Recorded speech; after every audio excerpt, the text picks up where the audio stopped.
بسم الله الرحمن الرحيم. السلام عليكم ورحمة الله وبركاته. رب تكونوا بخير إن شاء الله دائما وأبدا. بقالي كتير ما بطلعش مع حضراتكم، وحشتوني أقسم بالله يعني. والقناة الريتش بتاعها واقع والدنيا ضايعة. فنبدأ بالصلاة على النبي عليه أفضل الصلاة والسلام، ونبدأ بأحلى لايك وكومنت واشتراك لو أنت جديد معانا. يعني لو حابين، لو مش حابين براحتكم. كده كده بنطلع عشان الزمالك والاخبار السخنه والميركاتو والكلام ده كله، ومعانا اخبار كده وشويه يعني مش انفرادات، يعني شويه حاجات حلوه يعني. هنعرف الدنيا رايحه فين والموسم الجديد رايح فين وجاي منين والكلام ده كله. بسم الله الرحمن الرحيم. نبدا بمين؟ ببديل الدنماركي اللي مكركب الدنيا من ساعه ما البهيمه الجديده دخلت النادي. مثل لسه قاريه كده من شويه بيقول لك ما يكركبش الزريبه الا البهيمه الجديده. البالونه دخلت فرقعت الدنيا في اوضه اللبس، وحسين الشحات، وهوب احمد عبد القادر، وقبليهم كان رامي ربيعه واحمد توفيق ولا اكرم توفيق، والدنيا بايظه. الدنيا باظت من ساعه ما البالونه دخلت. تمام. قبل ما ندخل في اي حاجه، نادي نانت الفرنسي بيعلنها رسميا. رسميا، خدها مني انا مش هفكر فيها ياما. رسميا مصطفى محمد خلاص في النادي الاهلي بنسبة 99%. وهقول لك اللي انا يعني الواحد في المية ده ايه الدنيا. بص يا معلم، صلي على النبي كده. نادي نانت الفرنسي اهو، تمام، مشير صورة عامل فيها منشن لمصطفى محمد على اكس، وحاطط جنبيها موبايل، علامة موبايل، اخد بالك، وسهم كده مصطفى محمد. تمام. والصورة مصطفى محمد عامل فيها كده. ده مش احتفال مصطفى محمد، اولا احتفال مصطفى محمد بيبقى كده خلاص. فدي اشارة ان الاهلي خلاص بنسبة 99% خلص. عرض على نادي نانت الفرنسي 6.5 مليون يورو. تخيل معايا الرقم، 6.5 مليون يورو و3 مليون يورو لمصطفى محمد. عقد سنوي ياخد في السنة 3 مليون يورو. ده طبعا اكتر من اللي بياخده في نادي نانت، وقيمته اعلى من اللي راح بيها نادي نانت. نادي نانت فتح الدنيا، قال لك لا، انا عايز 8 مليون يورو. هما بيحكوا في النقطة دي. طبعا الناس دي عندها ميزانية مفتوحة وزيتون وكمون والدنيا على البايظ يعني.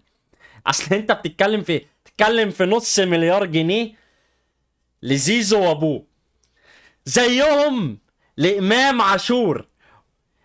والا امام عاشور هيقول لهم مع السلامه انا رايح النادي الزمالك. طبعا نادي الزمالك هياخد بالجزمه لو ورانا وشه يعني، بس هو ماسكها ايه، لو دراع. واحنا بقى جماهير الزمالك ماشي بنلعب معاه، لان كل ما الدنيا تبوظ في اوضه اللبس كل ما الدنيا هتتكركب خالص. وسام ابو علي خلاص 100% خارج النادي الاهلي. بيقرفهم، هيقدم فيهم بلاغات، هيقول لك انا مش عايش في امان في مصر، انا خايف، انا مرعوب، دول بيحرقوا التيشيرتات بتاعتي، بيطلعوا في فيديوهات يشتموني، اللي جاي مش سايباني في حالي هيقول لهم مع السلامه. قدم بلاغ، انا دنماركي، معايا الباسبور الدنماركي، انا اوروبي، فين حقوق الانسان، فين مش عارف ايه. بدل ما كان اسمه الفدائي بيقول لك خلاص الدنماركي خارج القلعه الحمراء او القلعه الحمراء. فالبديل بتاعه مصطفى محمد. دي خدها كده ويعني واقرا المشهد، عشان ما نجيش ايه تلاقيه في خلاص بعد ما يمضوا معاه ويعملوا الاعلان ايه ده ومش ايه ده والخاين ومش الخاين. لا يا باشا، مش خاين. ليه؟ الراجل ده كان قدامك. ممدوح عباس طلع قال انا هعمل صفقتين عالميين في النادي. طبعا الراجل ده خلاص يعني مش عايزين، الراجل كبير وما ينفعش شباب صغير ايه يعني يغلط ولا يقول كلمه، بس ايه بق يعني. كان قدامك تجيبه حتى اعاره، اعاره لمده 6 شهور،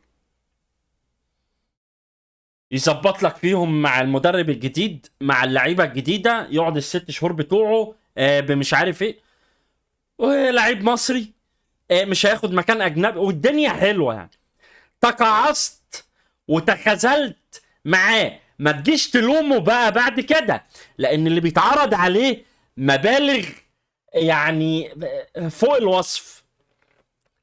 اللي بيتعرض والضغط اللي بيتضغط، انا مش بدافع عليه، هو من بعد ما مشى من نادي الزمالك انا ما يفرقش معايا اصلا، ولكن انا بقول لك قبل ما نخون اللاعب والخاين وخدوا فريق نهائي القرن ومش فريق نهائي القرن، ما هو انت هتستنى منه ايه؟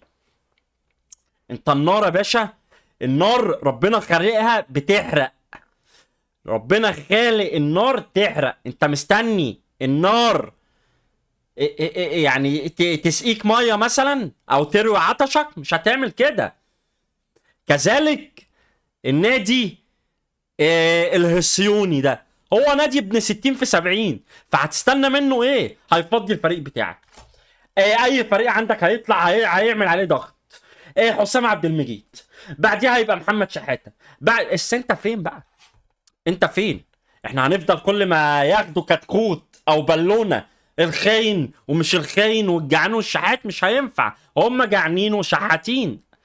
الخاين اللي مضى العقد وهو على ذمتك وهو على ذمة النادي ومضى معاهم العقد وطلع يحلف كذب وبحياة بنته كذب، دي خيانة. لكن لعيب بره مصر، محترف بره مصر، مشى من نادي الزمالك، ما جالوش ولا تف حتى من نادي الزمالك تعالى يا ابني ارجع ولا حاجة على إعارة لمدة 6 شهور تظبط فيهم حالك، ولو عايز تكمل معانا بنية الشراء ومش عارف ايه، ولا اي حاجة راحت لمصطفى محمد من نادي الزمالك.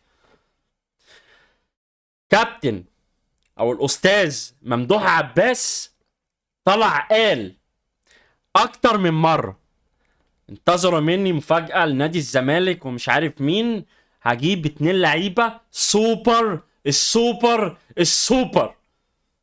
ما شفناش اي حاجة، ولا لعيبة سوبر ولا لعيبة كسر ولا لعيبة تحت السلم ولا لعيبة مش عارف ايه، احنا محتاسين في حامد حمدان. يعني انت وصلت ان انت مش عارف تاخد اللعيب من نادي بتروجيت، يعني نادي ما فيش 4 بيشجعوه حتى، نادي ما شمش ريحة بطولة، نادي ما طلعش المركز العاشر في تاريخه. فمعلم يعني عشان ما نصطدمش مع بعض زي ما متعودين مع بعض، احنا بنروح للصدمة زي في موضوع زيزو برضه، احنا بنروح للصدمة عشان ما نصطدمش. لما تلاقي الاعلان بتاع مصطفى محمد نازل وهو مش عارف بيعمل نسر، وهو لابس فستان احمر، وهو لابس مش عارف بياكل عنب، يعمل اللي يعمله خلاص عشان ما نصطدمش بعد كده يعني يا جدعان. اللعيب بقى مش هيقول، اللعيب بيتضغط عليه ضغط مش طبيعي، اللعيب معروض عليه مبالغ 3 مليون يورو، ده الظاهر، غير اعلانات، غير عقود تحت السلم، غير شويه زيتون، غير شويه فلفل اسود وملح ومش عارف ايه والكلام ده كله. فضغوط يعني اي حد يضعف قدامها. انت بتتكلم هتيجي تمضي عقد سنه ولا 2 تاخد لك بتاع 2 مليار جنيه. الارقام دي خلاص، هي الارقام دي خلاص هم بيعتمدوها هناك، ما هو هيجيب الزبون ازاي؟ هو كابتن محمود الخطير عنده وجهة نظر او عنده يعني بلان. انا لازم اجيب الفريق بتاع نهائي القرن ده كله. عندنا البالونة وعندنا بن دكة ومصطفى محمد هيروح. خلاص كده، عايزين مين تاني؟ شيكابالا اعتزل، مين تاني؟ ما هم بص هيهدوا القطيع ازاي؟ برضه لازم صفقه تهدي القطيع، زي صفقه الانسحاب. اما انسحبوا في الموسم اللي فات قدام الزمالك، وحوار ال3 نقط وال6 نقط ومش عارف ايه، القطيع كان هايج والدنيا كانت هايجه كلها. فعشان يهدوا الدنيا تاني ويبداوا مش عارف ايه على اوضه اللبس وعلى وسام وعلى رامي ربيعه وعلى مش عارف مين وعلى احمد عبد القادر هنجيله دلوقت، فلازم يجيب حته كده ايه من نادي الزمالك عشان يهدي الدنيا. خلاص فهمنا اللعبه بقى، ما احنا مش كل مره إيه بتبقى جديده علينا وناخد الصدمه واوه ده خاين وانت وحش وانت حلو. لا، انت باشا ما قدمتش السبت، فخلاص بقى هيروح آه واوضه اللبس يعني يا رب يروح برضو. ليه اوضه اللبس مش هتتكركب، دي هتتدمر خالص. ده هيحصل ضرب، والمدير الرياضي المدرب اللي هياخد علق، والمدير الفني هياخد علق، وهيحصل عراك والشناوي ومش عارف مين. يا راجل ده هتبقى الدنيا بزراميط خالص. خليه يروح. احمد عبد القادر ماسكهم ديب بطخ طن طن طن طن، وتماثيل وبلالين وجوانتيات حراس مرمى وايات قرآنية وتلقيح وكلام في ده زي الدبش، وماسك لجانهم فشيخهم، وماسك الصفحات مطلع ميتينهم، وماسك مش عارف ايه، والدنيا بزراميط خالص. ليه بقى؟ الراجل بيتلكك. الزمالك او ناس مع نادي الزمالك قعدوا معاه قالوا له انت مالكش مكان في النادي الاهلي. هتلعب مكان مين؟ تريزي جول؟ هتلعب مكان مين؟ بالونه؟ هتلعب مكان مين؟ امام؟ هتقعد دكه باشا، يا اما هتطلع في نادي مش عارف ايه القطري، او الاماراتي، او قطر القطري، او السعودي. هتطلع في اي نادي من الانديه دي، هتيجي معانا هتعمل تاريخ، هتاخد عقدك، الدنيا هتتظبط، هتلعب، هتبقى نجم الفرقه. طبعا الدنيا والكلام انت بتتكلم بجد. انت مش هتجيب اللعيب تركينه ولا صفقه كيديه ولا كيد نسوان ولا الكلام ده، لا. هو اللعيب هيجي. احنا ما عندناش حد في الجناح الشمال، لان مصطفى شلبي خلاص في البنك الاهلي، فما عندكش حد. فهتجيب الزبون هيلعب، هياخد نجوميتي والزمالك في ظهره، والدنيا هتبقى في ظهره والجماهير والدنيا حلوه. الاهلي يسيب كده؟ لا. ازاي؟ ده تاعي، ده النمر دي بتاعتي انا اللي بعملها. بس لو اللعيب هيشتمني وهيشتم اللي خلفه النادي، وهيشتم اسطورة النادي، وهيشتم مش عارف مين، هنقعده معانا برضه، ولو هياخد فلوس ببلاش من غير ما يلعب، يعني يفضل ياخد في فلوس زي ميكي وزي بيرسي تاو وزي مش عارف مين. ففي معركة دايرة دلوقتي، بس هو عيل يعني فهمان، عيل صايع، ما مش هياكل معاك الكلام ده. هنشوف ايه الدنيا وايه اللي هيحصل. جالنا 100 قعد عندهم، تبقى بص الخراب مش يعني مش 100%، هيبقى 2 مليون في المية، والدنيا حلوة، ويعمل لهم كده ويعمل لهم كده والشغلة دي. بس كده، ده اللي كان معانا النهاردة. طلعت قلت لك الصدمة عشان ما تتصدمش. ده احتفال مصطفى محمد بعد الأهداف. ده احتفال مصطفى محمد بعد الأهداف، مش ده خالص. مش ده خالص. ده قريب للنسر يا باشا. ده قريب للنسر. بص معايا على الصورة تاني. بص معايا على الصورة التاني.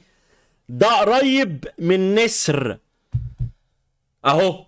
كده كده، بس هو ما عندوش احتفال كده، هو عنده كده، فهم بعتوله دي. خلص الدنيا، هتاخد فلوس حلوة واحنا هناخد فلوس حلوة، ماشي الدنيا. احتفال مصطفى محمد اصلا بيبقى كده على طول. السهم السهم السهم.